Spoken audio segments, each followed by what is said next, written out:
2024 is really a year when a lot of new changes and improvements are coming to Polkadot. And today I'll be focusing on changes that actually coming to Polkadot host. My name is Kamil Salakhiev. I'm CEO and engineering manager at Quadrivium, and we are working on the project called Kagome. And Kagome is a C++ implementation of Polkadot host. And with Kagome, we are bringing clients diversity to Polkadot. We are actually already live in Kusama. We also have our validator in West End. And we're currently undergoing the security audit so that we are sure that we can launch in Polkadot. So first, let's define what is Polkadot host. One of the outstanding features of Polkadot is its upgradable runtime, which contains the logic of governance, staking, treasury, and so on. But this runtime is contained in WebAssembly environment, so it doesn't have access to things like storage, networking, and also crypto primitives are implemented elsewhere because they're not as fast in WebAssembly.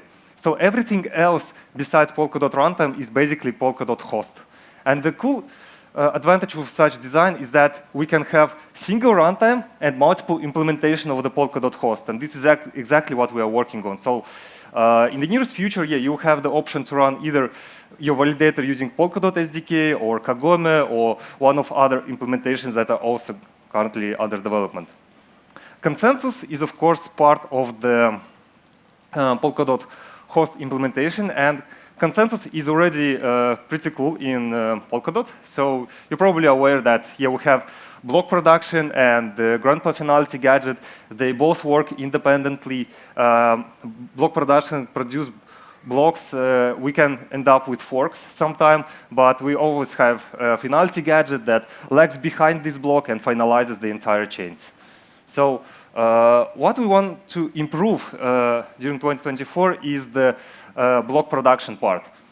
But first, let's try to define some properties of a good block production engine. So it should provide uniqueness, meaning that for every slot in relay chain, we should have exactly a single validator, single slot leader who will be block producer during this slot.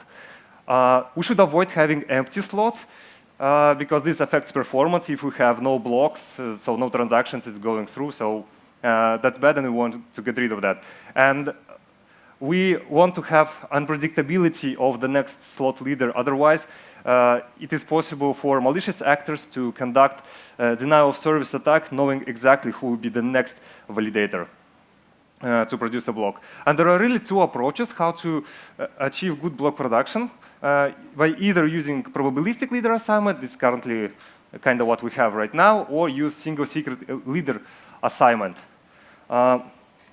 I want to briefly cover how Babe works because this is our baseline. So in Babe, we do have unpredictable leader assignment because we use primitive called VRF. So when the slot begins, every validator generates verifiable random function value. So this is deterministic randomness, basically, like an integer.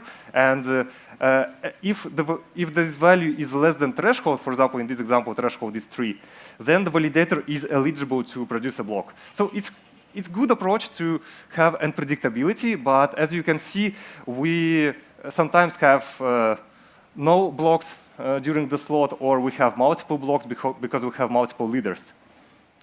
To improve that, Polkadot, in fact, uses the combination of Babe and Aura algorithms. So in addition to the primary blocks that are produced using Babe engine, we also have secondary blocks.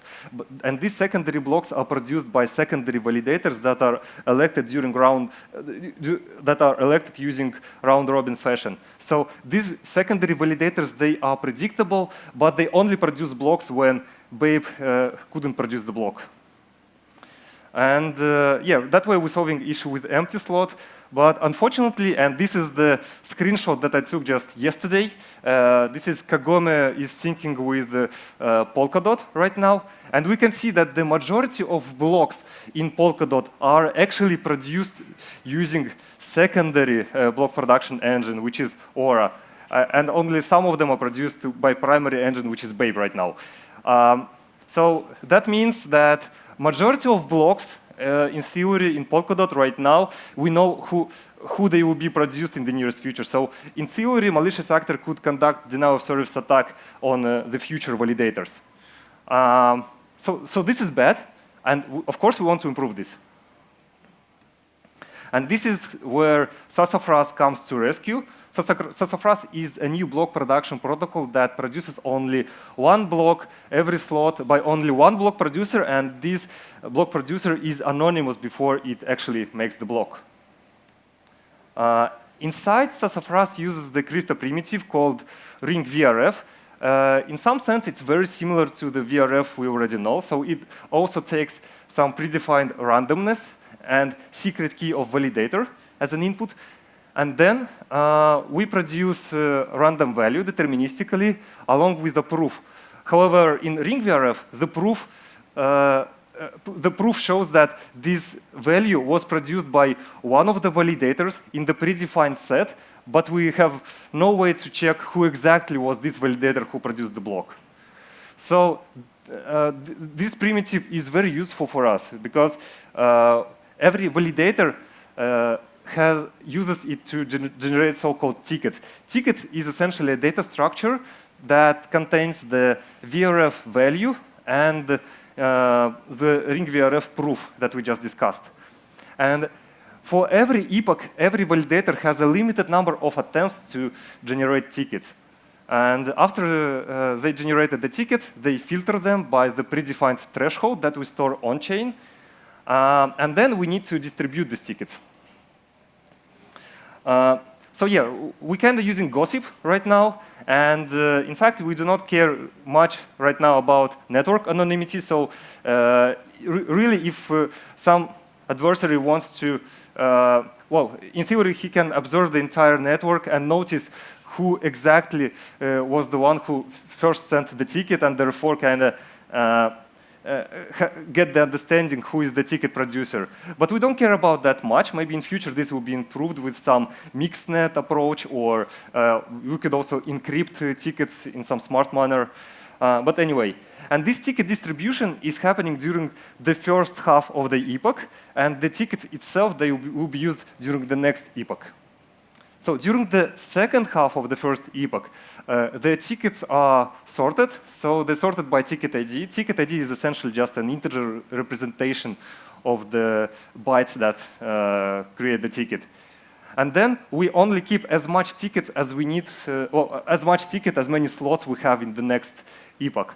And then we drop the remaining ticket, and we reshuffle the tickets using so-called outside in order. This is needed for us to well, basically, the outside in order is the way to put first ticket we put in the end, second ticket put in the beginning, third ticket goes in the end, fourth in the beginning, and so on. That way, if in an unlikely event when we have less tickets than number of slots in the next epoch, we will end up with a case where in the middle we will have no tickets, and the slots for these tickets, they will be filled by Aura blocks. We do that because the blocks in the beginning and in the end of epoch, they are kind of very important because they can have information about validator set changes. And yeah, it would be better if these blocks, they will be produced using Sassafras, not by Aura. And yeah, when the next epoch begins, yeah, we already have the tickets assigned for every slot. And when it's turn of the validator to produce the block, it just checks, okay, I see that my ticket is in this slot, so it's my turn to produce the block. Then it collects all the transactions, inherents, attaches the proof that indeed this validator is the owner of and creator of this ticket, and just distributes the ticket. Yeah, with such approach, it's actually we can get some non-obvious benefits, like, for example, validators know in advance when they will be producing the blocks, so they can already start opening connections to kind of communicate with other peers about block announcements and so on. But yeah, but we also should keep in mind that Sassafras is not always. We're not getting rid of forks completely, but they only can happen when, for example, some validator is slow. Like in this picture, we have the case when validator B is slow, so it's his turn to produce the block during slot 2. However, it was not able to broadcast this block to everyone. So, for example, validator C received the new block and validator D didn't. So validator D produces next block, but he didn't see the block 2, so he creates the new block on top of block 1 instead of block 2. Whereas validator C creates a new block on top of block 2. And we end up with a fork, even though we're using sassafras. However, these forks are they're less likely comparing to BAPE. So, so still sassafras, yeah, better to use. Yeah, another an obvious optimization that comes to with sassafras. Well, we don't need sassafras to have such optimizations, but it makes more sense with sassafras. So yeah, we can add a layer of cache on top of our Merkle tree. In fact, almost every blockchain client is doing that because we're using Merkle tree to store the state of the blockchain. However, to read from the tree directly, we need logarithmic complexity, as we need to go through the entire state, through the entire nodes. Like we need to read this node, this one disk access, another disk access, and so on. And with cache, we can just have a copy of all of this data and read it using constant complexity because this is just key value database. However, when we need to rework from one fork to another, yeah, it gets very challenging when we deal with cache because cache should be in sync with the Merkle tree. And whereas Merkle tree is really easy to restructure, well, it's very easy with Merkle tree to switch from one state to another. For the cache, we need to roll back and then apply new blocks again and create a new cache. So with sassafras, this reworks, this switching from one fork to another, well, we're almost getting rid of them, so such optimization makes much more sense with sassafras. Yeah, another thing that also, another part of the Polkadot that also takes advantage of having less forks is parachains protocol. So, as we know, parachains are specialized chains that inherent security of relay chain. They're sovereign, decentralized, and I believe in 2024 they also become more scalable. Yeah, let's see how it works. Yeah, before, just really, parachains protocol is really long, but just to recap some of the most important parts, yeah, let's describe how it works exactly. So, Polkadot is essentially a sharded system where each shard is heterogeneous shard, so it has its own state transition function. And to validate every parachain, we perform a random sampling of our relay chain validators. So,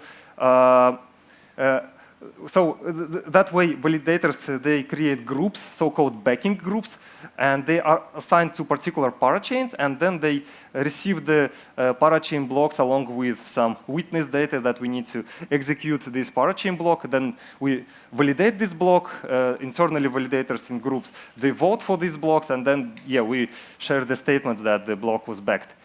And we're constantly reshuffling our validator groups, and that way we ensure that, well, the probability, well, it gets really unlikely for us to get supermajority of malicious validators inside one group so that they can hack the protocol. And even if this happens, we have another layer of protection, which is approval checking and dispute escalation. But yeah, let's not go through these details right now, although if you're interested, yeah, feel free to talk to me later.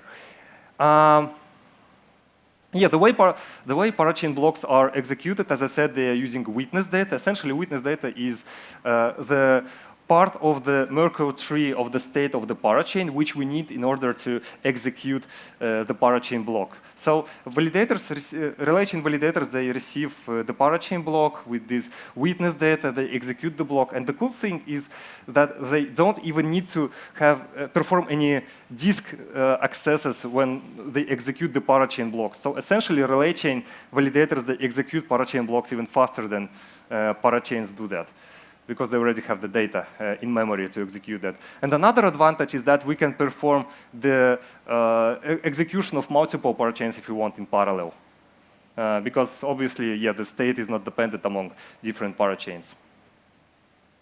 So with that background, with that things in mind, yeah, we can describe how the backing is working right now. So yeah, we're using synchronous backing where collators have half a second to collect all transactions, create parachain block, create witness data, and send it to the parachain group, to parachain validators, the subset of relay chain validators.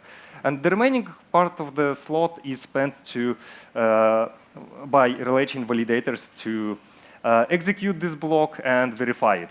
And then we need another slot to ensure that, basically to conduct inclusion procedures, basically to ensure that every relay chain validator, not just the relay chain validators inside the group, they have the erasure-coded chunk of the parachain block and witness data, so that we can reconstruct the data that we need to execute the parachain block. Otherwise, we can accidentally finalize some parachain state. It's Merkle root, but have no transactions, so no way to recreate this state of the parachain. So that's why, we perform this inclusion procedure. And only after that, the next parachain block can be created right now. But with asynchronous backing, the assumptions are different. So now validators actually, the parachains, they have 2 seconds to collect all transactions from their parachain, and then send it to relay chain validators. And again, the remaining part of the slot is spent for backing. However, collator, as soon as it gets actually the second that message, meaning that the first validator executed the parachain block and claims that it's valid, the parachain can already create, the collator can already create the second parachain block without waiting for inclusion of the previous block.